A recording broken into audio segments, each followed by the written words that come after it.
What's up, guys? How are y'all doing? I've returned for another video, and this is a recap of the San Francisco Supercross that was from Saturday night.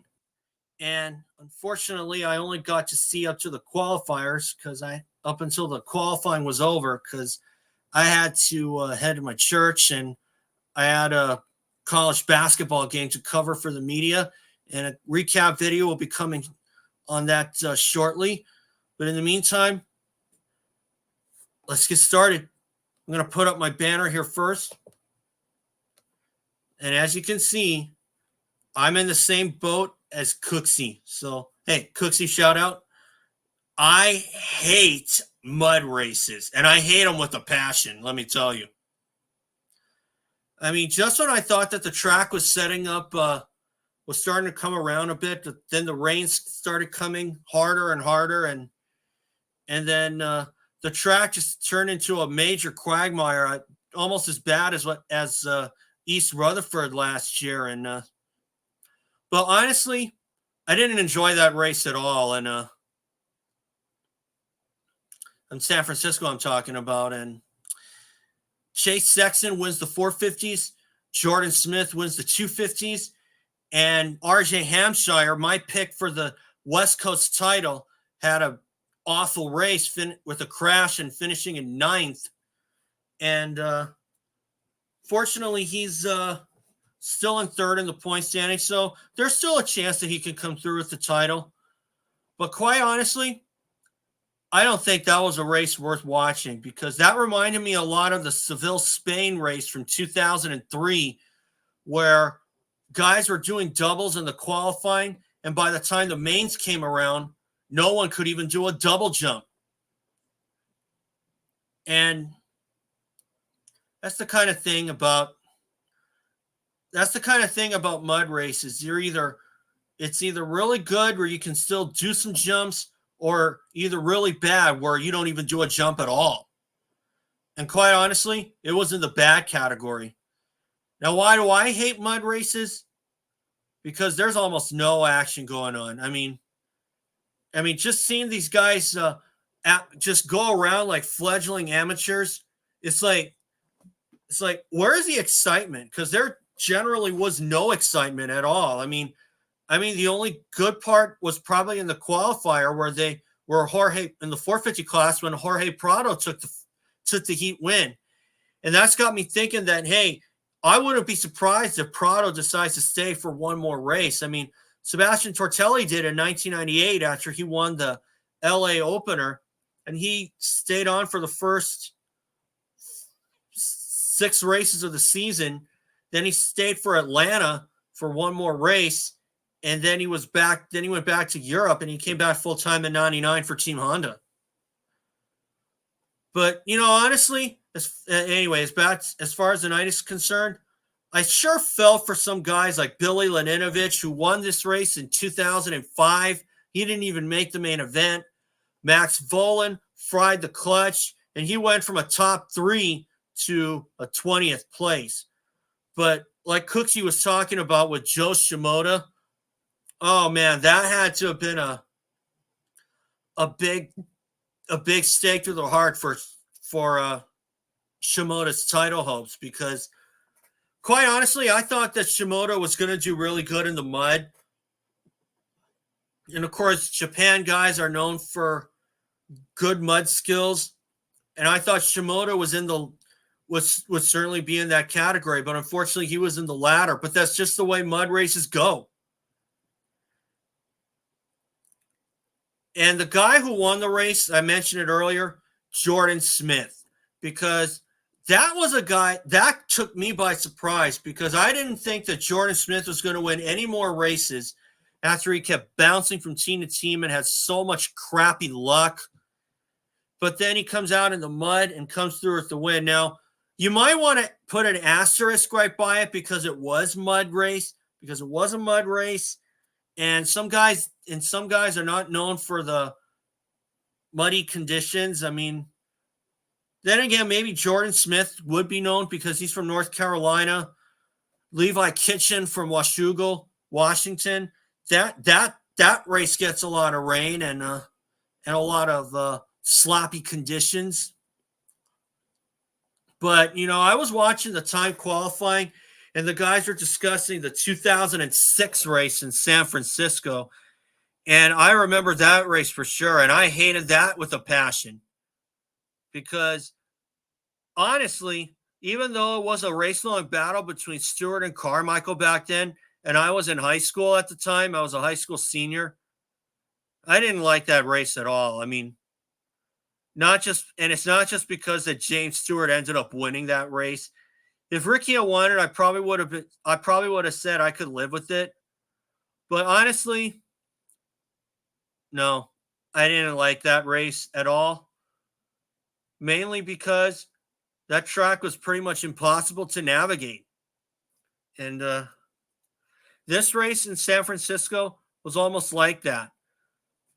And to also add on to what Cooksey was saying about Carmichael as the TV analyst, I'm actually on the same boat as him because I heard his wheelbarrow and car analogies, and I'm like, what?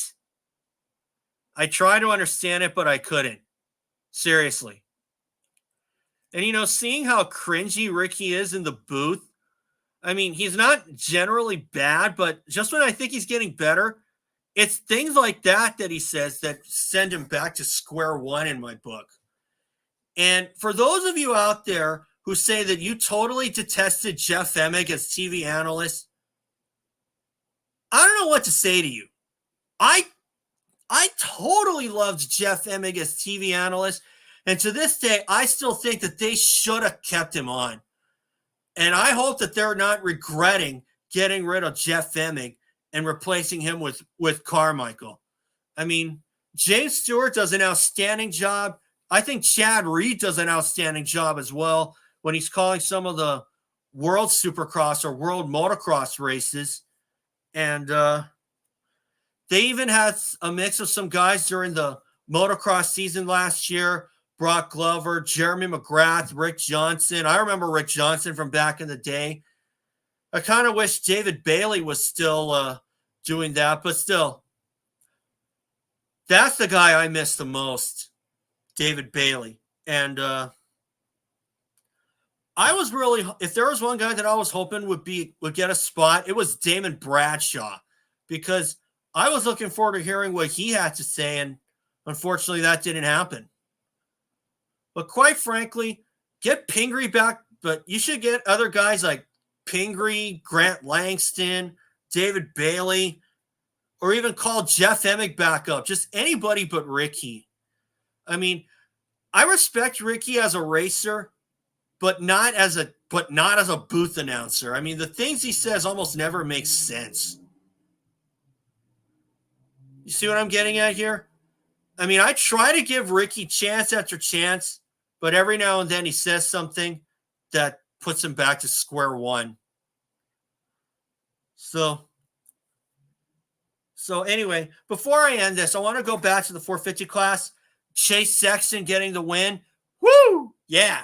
And you know why? Because now we don't have to worry about the defending champ waiting for the defending champ to win a race, like we did in 2022 with Cooper Webb, and he didn't even win a race, unless you count one of the Triple Crown races. I forget which one it was. But quite frankly, good on Chase Sexton. I kind of thought that he might come through with the win, and I am a little bit surprised, but at the same time, I'm not, because he's from Illinois. They do get that kind of weather there. But when I saw Eli Tomac after the race, he looked like he just wanted to just curse it up, to just, or should I say cuss it up. You know why? Because he looked like he thought that he was going to get back in the winner's circle after a 9th place at Anaheim 1. And quite frankly, and to tell you the truth, I had an outside thought that Tomac was going to win San Francisco as well. But it's just the way it is.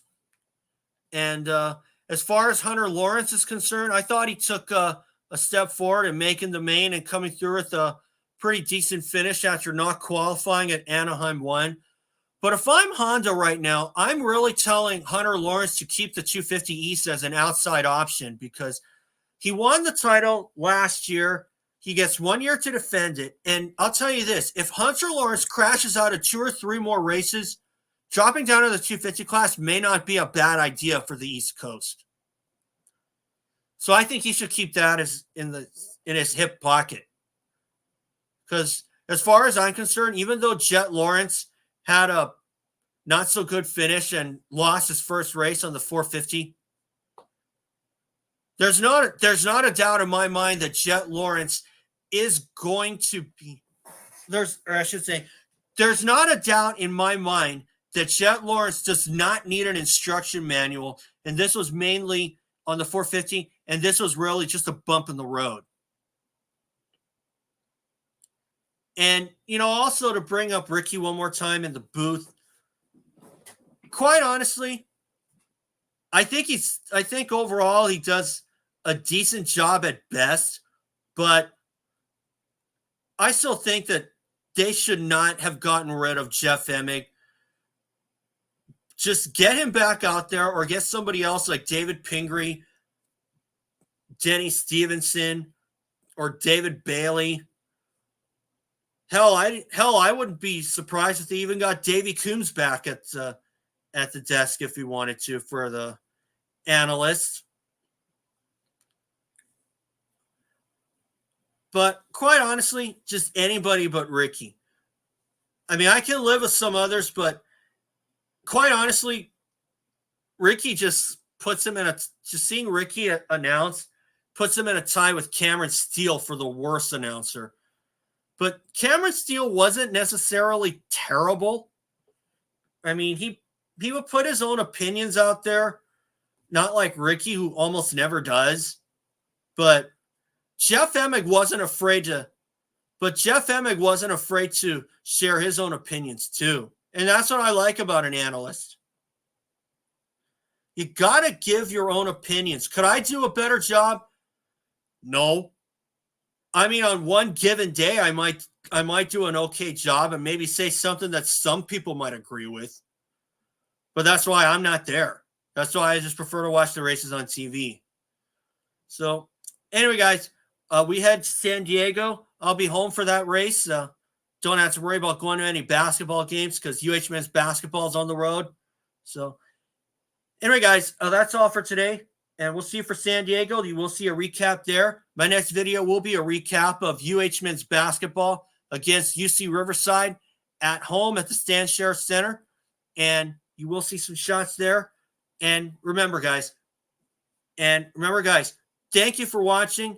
And remember, subscribe. That's how my channel grows. I want to be able to keep my monetization status. I got my channel remonetized on December 1st, 2023. And like I said, I want to be able to keep it. And the only way I can do that is if you hit that subscribe button. So just subscribe. Thank you, guys. I appreciate it. I'll check back and I'll type back in with you later. So for now, we'll see you off for San Diego. And hopefully we'll see Chase Sexton in the winner's circle again. And we'll hopefully see a good race and hopefully drier conditions. So for now, subscribe. I'll see you all later.